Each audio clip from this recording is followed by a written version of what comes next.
The text message glowed on her phone screen like a poisonous spider. I stared at it, my coffee mug frozen halfway to my lips as the ground shifted beneath my feet.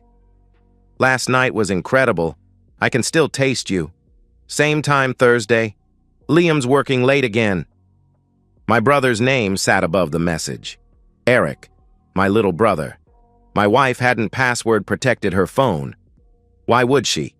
I was too stupid, too trusting, too goddamn blind to suspect anything. The device lay innocently on the kitchen counter where she'd left it while showering upstairs, water running as evidence of her trust that I wouldn't look. I set my mug down with deliberate care, afraid that if I didn't control the motion, I might shatter everything within reach. One swipe revealed thousands of messages stretching back 14 months. Photos I could never unsee. Plans they'd made, jokes at my expense. My wife and my brother laughing about how I worked myself to exhaustion while they f***ed in my bed. The shower upstairs stopped. I placed the phone exactly where I'd found it and walked out the front door without a word. My name is Liam Monroe. Until that morning, I believed I was a good man who had built a decent life despite difficult circumstances. I grew up in a working-class neighborhood in Portland, the elder son of Martin and Diane Monroe. My father ran a small construction supply business that barely kept us afloat, and my mother worked part-time as a receptionist at a dental office. They weren't warm people, but I was raised to believe that family came before everything. Sacrifice was expected, not praised. I started working for my father's business at 16, hauling supplies and learning the trade while finishing high school. When I met Elena Castillo during my second year of community college, I thought I'd found something beautiful amid the grind. She was studying business administration, ambitious and vibrant, with dark eyes that crinkled when she laughed. When she looked at me, I felt seen for the first time in my life. We married young. Too young, people said. I was 22. She was 21. I dropped out of college to work full-time when my father had his first heart attack. Elena finished her degree, and we planned for her to be the one to advance her career while I stabilized the family business. It never happened that way. My father's health problems multiplied. My mother developed early-onset Parkinson's. The business struggled. Medical bills piled up. I took over more responsibility, working 16-hour days, learning every aspect of the construction supply trade. Meanwhile, my younger brother Eric drifted through 3 different colleges before dropping out completely, coming home to help with the business, but mostly drinking and dating a string of women who never lasted. Elena stood by me through it all, or so I believed. She took a job at an accounting firm but never advanced as she'd hoped.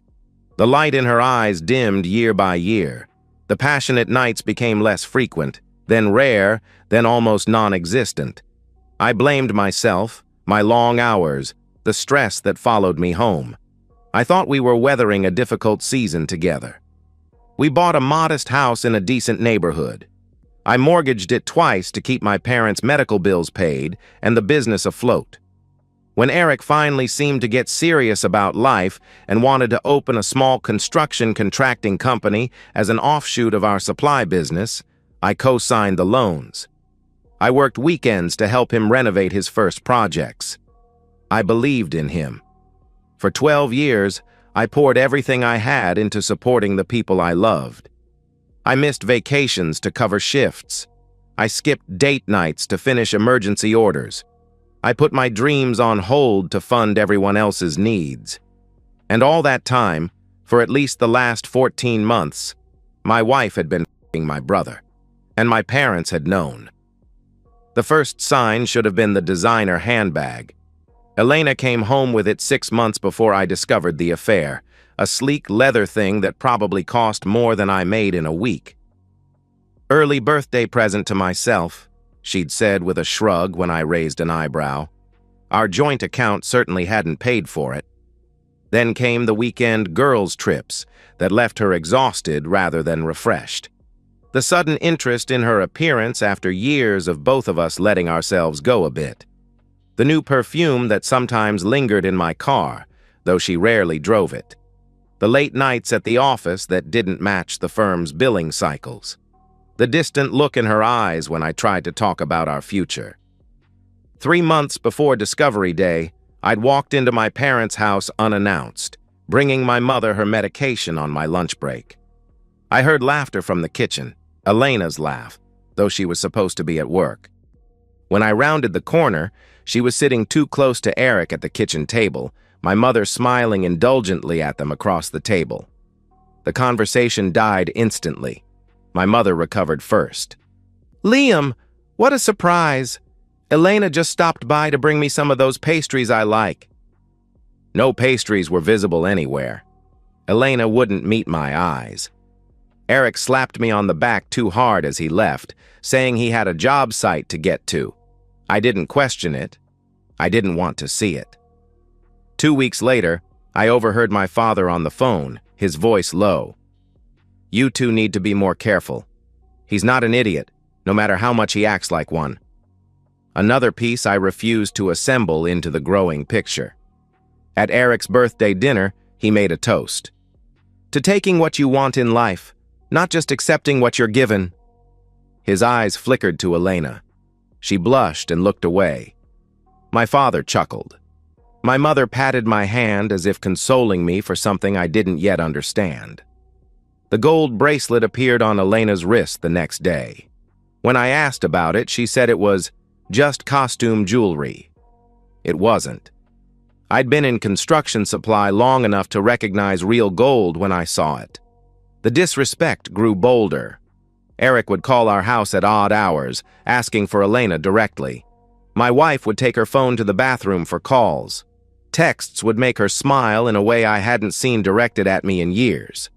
Still, I denied what was happening. I worked harder, stayed later at the warehouse, tried to give her space to get through whatever midlife crisis she was navigating. I even defended her to a colleague who hinted something might be going on. "Elena would never do that," I'd insisted. "We've been together since we were kids." The fool. The absolute goddamn fool I was. After discovering the texts, I drove aimlessly for hours, my mind cycling through 12 years of memories, reinterpreting every moment, every excuse, every strange coincidence. Eventually, I found myself parked outside my parents' modest suburban home. I needed to hear them deny it. I needed someone in my family to be on my side. My mother answered the door in her housecoat, surprise flickering across her face. "Liam, is everything okay? It's nearly midnight." "I need to talk to you and Dad," I said, my voice sounding strange even to my own ears. My father was in his recliner, oxygen tank beside him, watching a late-night talk show. He muted it as I entered but didn't stand. "What's so important it couldn't wait till morning?" he asked, irritation evident. I couldn't ease into it. "Elena and Eric are having an affair." The silence that followed wasn't shock. It wasn't confusion. It was the heavy, uncomfortable silence of people trying to decide how to respond to something they already knew. My mother recovered first, her hand fluttering dismissively. "Don't be ridiculous." "I saw their messages," I said. "All of them. Going back more than a year." My father sighed heavily, exchanging a glance with my mother. "Sit down, Liam." I remained standing. "Look," he continued, "marriages go through rough patches. You've been absent, working all the time." "Working to pay for your medical bills," I said, my voice dangerously quiet. "To keep this roof over your head." My mother's face hardened. "And we're grateful. But a woman has needs. Eric, he notices her, makes time for her." The betrayal was so complete it felt like a physical blow. "You knew? You've known all along?" My father's face reddened. "Don't come in here with your self-righteousness. You neglected her." Eric stepped up. "Don't destroy the family over your ego." "Destroy the family?" I repeated, incredulous. "They've been f***ing behind my back for over a year, and I'm the one destroying the family?" "Watch your language in this house," my mother snapped. "Elena's been lonely. Eric makes her happy. If you were half the man your brother is—" I didn't let her finish. "They've been meeting here, haven't they? In your house? While I work to pay your bills?" Their silence was confirmation enough. "Liam," my father finally said, his voice softening in a way that made my skin crawl. "Sometimes these things happen. The important thing is to keep the family together. Eric's business is finally taking off. He can support Elena properly now." "Support her? With my money? With the loans I co-signed?" "It's done, Liam," my mother said with finality. "Elena's made her choice. Don't make this uglier than it needs to be. You've always been the practical one. Be practical now." In that moment, looking at these people who had raised me, who had taught me that family came first, who had accepted my sacrifices while betraying me in the most fundamental way possible, something inside me broke, and something else, something cold and calculating, took its place. "You're right," I said quietly. "I've always been practical." Relief washed over their faces, so confident were they in their control over me. My father nodded approvingly. "That's my boy. We'll all get through this. You'll move on. Find someone else eventually." I smiled, a small, tight expression that didn't reach my eyes. Yes, we'll all get exactly what we deserve. As I walked out of their house that night, I knew with complete clarity that I would never be their obedient son again. The dutiful brother, the devoted husband, those men were dead. What remained was something far more dangerous, a man with nothing left to lose. I returned home after midnight. Elena was waiting up, pretending to read a book in bed. Her phone was nowhere in sight, probably hidden now, password protected. "Where have you been?" she asked, concern expertly feigned. I was worried. "Just driving," I said. "Needed to clear my head. Work stress." She nodded sympathetically, reaching out to touch my arm. I forced myself not to flinch. "You work too hard," she said, and I heard the hidden meaning now. "You're a fool who works while I betray you." "I know," I agreed, and went to shower. That night, I lay beside her, staring at the ceiling, feeling her warmth inches away from me, warmth she had shared with my brother, perhaps just days earlier in this very bed. I didn't sleep. I planned. The next morning, I called in sick to work for the first time in 3 years. As soon as Elena left for her office, I began my research. I needed to understand exactly what I was dealing with before I made my move. First, I hired a private investigator named Reyes, a hard-faced woman with ex-military efficiency who came highly recommended for divorce cases. I paid her retainer in cash. "I need everything," I told her. "Photos, videos, financial records, anything showing the duration and extent of their relationship. And I need evidence of who knew about it." Next, I visited a divorce attorney, Marcus Hernandez, known for representing men in high-conflict divorces. I laid out what I knew, and he nodded grimly. "Oregon is a no-fault divorce state," he explained, "but evidence of adultery can impact property division and spousal support, especially if there's financial misconduct. We need to document everything." I provided him with access to all our financial records. The picture that emerged over the next 2 weeks was more damning than even I had imagined. Eric hadn't just been sleeping with my wife. He'd been systematically siphoning money from his business, the business I'd helped build and finance. The designer clothes, the jewelry, weekend getaways, all funded with money that should have gone back into the company where I was a silent partner and loan guarantor. My parents hadn't just known about the affair, they'd facilitated it. Bank records showed regular transfers from Eric to them over the past year. Hush money, essentially. And the contracts for the family business revealed something I'd never noticed.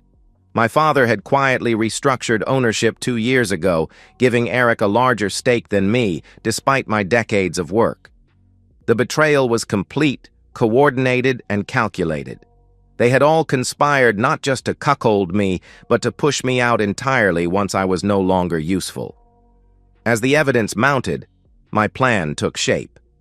It would require patience, precision, and a willingness to be as ruthless as they had been. I began with small, strategic moves. I consulted with a business attorney about my options regarding the family construction supply company. Given the evidence of financial impropriety, there were legal avenues I could pursue. I transferred my personal savings to a new account at a different bank. I quietly researched properties in another state. All the while, I maintained my routine. I went to work. I ate dinner with Elena. I even attended Sunday dinner at my parents' house, watching the subtle glances between my wife and brother, noting how my mother fussed over Eric while barely acknowledging me. The final piece fell into place when Reyes, the PI, delivered her report, along with a USB drive containing surveillance photos, recorded conversations, and financial documentation that connected all the dots. There was even footage of Elena and Eric entering a hotel together, time-stamped and irrefutable. "This is some of the most comprehensive evidence I've ever compiled," Reyes told me. "Whatever you decide to do with it, they don't have a leg to stand on." That night, I reviewed everything one last time. The faces of the people who had betrayed me stared back from photographs and financial statements. My wife, my brother, my parents. For 12 years, I had sacrificed everything for them. Now they would sacrifice everything for me. The plan was set. It would begin tomorrow. Phase 1 began with Eric.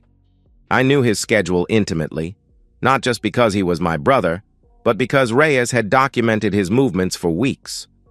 Every Wednesday night, he met with suppliers in a downtown office building. He always parked in the same secluded corner of the underground garage, arriving around 7 p.m. and leaving by 8:30 p.m. On this particular Wednesday, I waited in the shadows near his reserved spot, wearing nondescript dark clothing and latex gloves. When his BMW pulled in, a car bought with company funds meant for equipment, I felt nothing but cold determination. Eric emerged from the car, checking his phone, a satisfied smirk on his face, probably texting my wife. He didn't notice me until I was 3 feet away. "Liam?" Confusion crossed his features. "What are you doing here?" I didn't answer. I simply swung the steel pipe I'd brought along, connecting solidly with his right knee. The crack was audible, as was his scream as he collapsed. "What the f***?" he shrieked, scrambling backward on the concrete. "Have you lost your mind?" I stepped closer, looking down at him. My brother, my blood, the man who had betrayed me in the most fundamental way possible.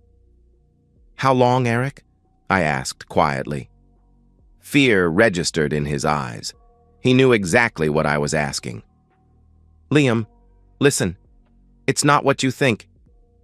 The pipe connected with his other knee. His howl echoed through the garage.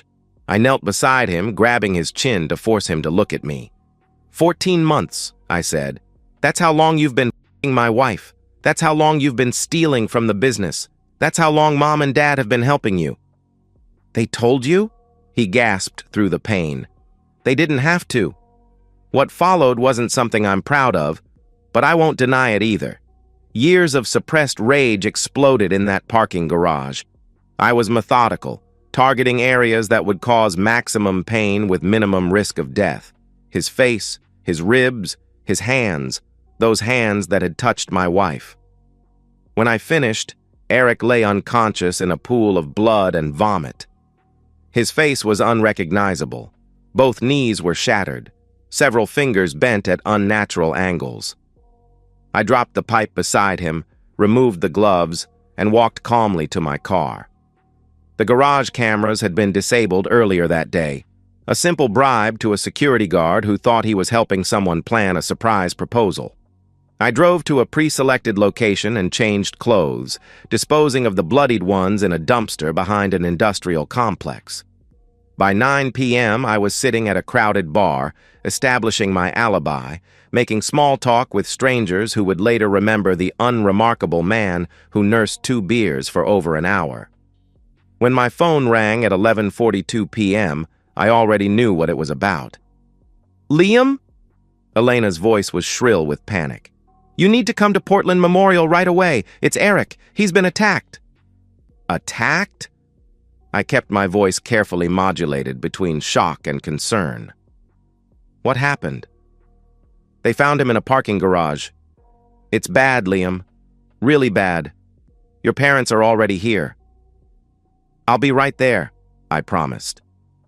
I paid my tab and drove to the hospital, where I found my family in the surgical waiting room. My mother was sobbing. My father sat stone-faced, oxygen tank beside him. Elena paced, her mascara streaked from crying. She rushed to embrace me when I appeared. I forced myself to return the hug, to pat her back consolingly while looking over her shoulder at my parents. The doctors said it was deliberate, my father said hoarsely. Someone wanted to hurt him, badly.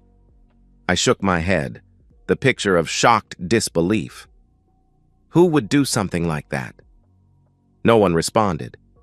But I saw the calculation in my father's eyes, the suspicion forming. He knew me well enough to wonder, but he had no proof.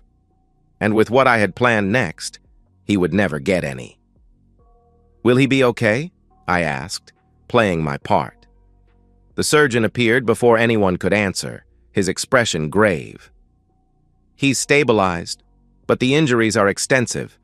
Multiple facial fractures requiring reconstruction. Both knees completely shattered. He'll need total replacements and extensive physical therapy. Significant damage to his right hand. With time and rehabilitation, he can recover basic functionality, but..." "But what?" my mother demanded. "He'll likely walk with assistance for the rest of his life. And his face. We've done our best. But there will be permanent disfigurement." My mother collapsed into fresh sobs.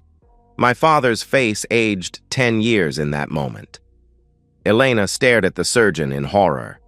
And I stood there, feeling nothing but the cool satisfaction of Phase 1's completion. "When can we see him?" I asked. "He's heavily sedated. Tomorrow morning at the earliest." I nodded, then turned to Elena.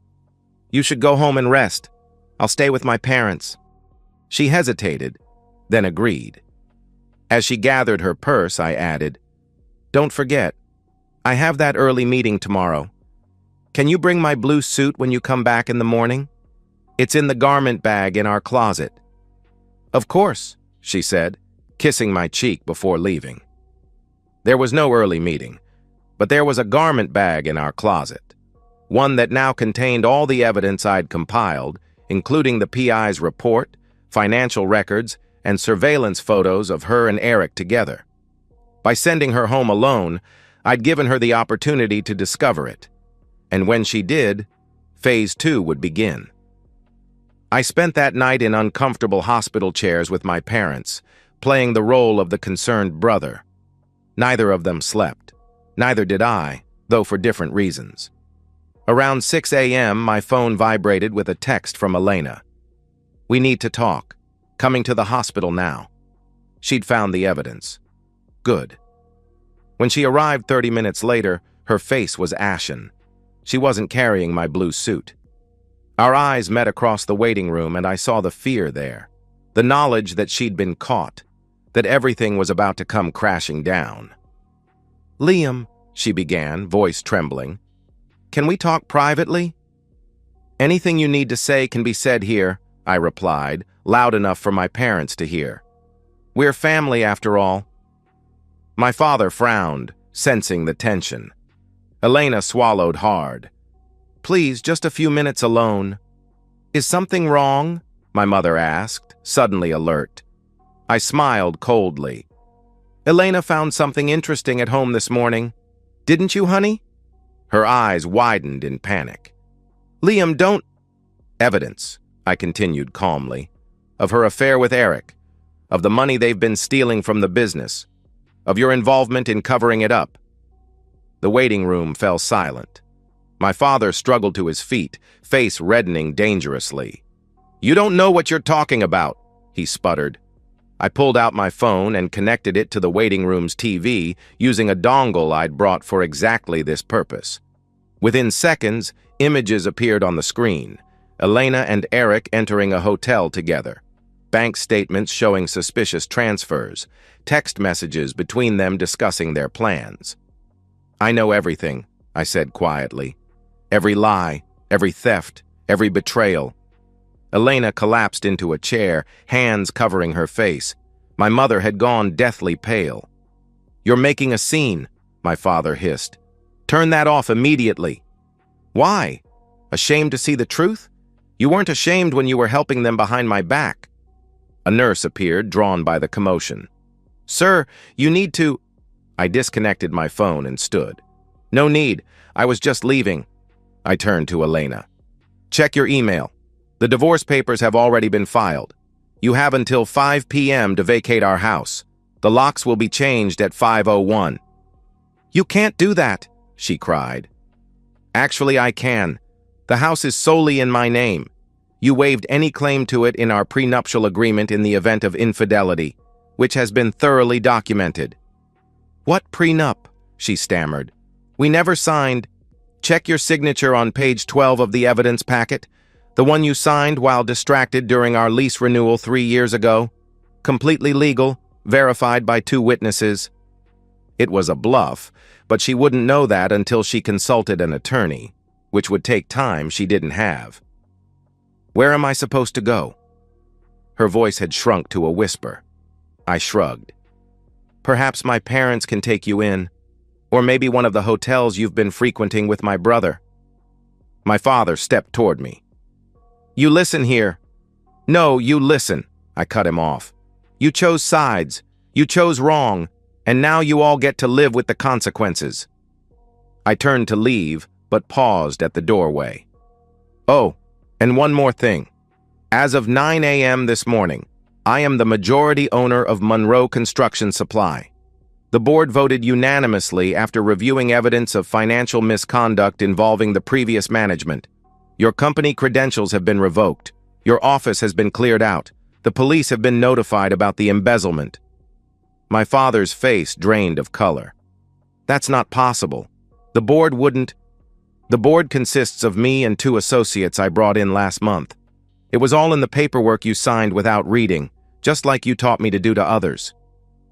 With that final twist of the knife, I walked out, leaving them to absorb the first wave of consequences.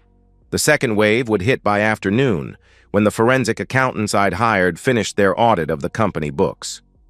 Phase 2 was complete. My family thought they'd seen the worst of my revenge. They were wrong. By nightfall, Elena had removed her essential belongings from our house. I watched from my car across the street as she loaded suitcases into her BMW, another gift from Eric, purchased with company funds. She hadn't taken much. She wouldn't need to. I'd spent the afternoon executing the remaining components of my plan. All joint bank accounts were frozen, credit cards canceled. The documentation of the affair had been sent to her workplace, a conservative accounting firm with a morality clause in their employment contracts. By Monday, she would be unemployed as well as homeless. The BMW was next. I made a call to the finance company, providing evidence that the vehicle had been purchased fraudulently through the business. By morning, it would be repossessed. I entered my empty house after she left, walking through rooms that had once held the illusion of a happy marriage. 12 years of memories, all tainted now. I didn't feel sadness, just a cold determination to finish what I'd started. The next morning, Phase 3 began with a series of precisely timed events. First, the audit results were delivered to the board of Monroe Construction Supply and to the district attorney's office. The findings were damning: systematic embezzlement, tax fraud, and misappropriation of company assets. Arrest warrants were issued for my father and Eric. Of course, Eric was still hospitalized under police guard, a detail I'd arranged through connections at the prosecutor's office. My father, however, was taken from his home in handcuffs, my mother screaming as neighbors watched from their driveways. Meanwhile, I met with the bank holding the mortgage on my parents' house, the mortgage I had been paying for years. With documented evidence of their involvement in financial fraud, I triggered an acceleration clause in the loan agreement. The full balance became due immediately. When they couldn't pay, foreclosure proceedings began. By noon, my phone was exploding with calls and texts. I ignored them all, focusing instead on the final phase of my plan. Elena had found temporary refuge with a friend. Not for long, as I'd made sure everyone in our social circle received evidence of her betrayal. My mother was frantically trying to secure a lawyer for my father. And somewhere in a hospital room, my brother was waking up to the realization that his face, his body, and his freedom were gone. I drove to the bank and closed out my remaining accounts. I signed the final paperwork, transferring my ownership stake in the now crippled family business to a holding company controlled by my attorney. All ties were being severed, one by one. That evening, I checked into a hotel under a name I would soon legally adopt. The documents for my legal name change were already being processed. New identification had been secured through channels I'd rather not detail. A fresh start awaited me in another state, with enough money to begin again. But first, one final message. I'd written it weeks earlier, revising it countless times until every word was perfect. A single sheet of high-quality paper, handwritten in my unmistakable script. You all taught me blood is thicker than water. You forgot to mention it drowns you when poisoned. I mailed it to my parents' home, the home they would soon lose, from the hotel's front desk. My revenge was complete. The betrayals had been answered tenfold. My brother would never walk normally again, his face forever a reminder of his sins. My wife had lost everything: her marriage, her lover, her home, her career, her reputation. My parents faced criminal charges, financial ruin, and public disgrace. And I was free. Free from obligation. Free from manipulation. Free from the weight of sacrificing for people who had never valued me. As I sat on the hotel balcony that night, watching the city lights below, I felt no regret, no guilt. Only a profound sense of justice served. They had destroyed the man I was, the loyal son, the devoted husband, the supportive brother. That man had died the moment I saw those text messages. What remained was someone stronger, someone who would never again be used or betrayed. I raised my glass to the night sky, to new beginnings built on the ashes of those who thought they could discard me, to the lesson they had taught me through their betrayal, that sometimes blood must be spilled before it can be truly cleansed. 6 months later, I stood on the deck of my newly purchased cabin in the mountains of Colorado, watching the sunset paint the sky in shades of orange and gold. Behind me, a simple but comfortable home. Before me, a future unburdened by the past. The news had followed me, even as I tried to leave it behind. Court records are public, after all. My father had been sentenced to 8 years for fraud and tax evasion. My mother had avoided jail time but was destitute, forced to move in with a distant cousin who took her in out of pity. Eric had eventually been released from the hospital, permanently disfigured and dependent on a cane.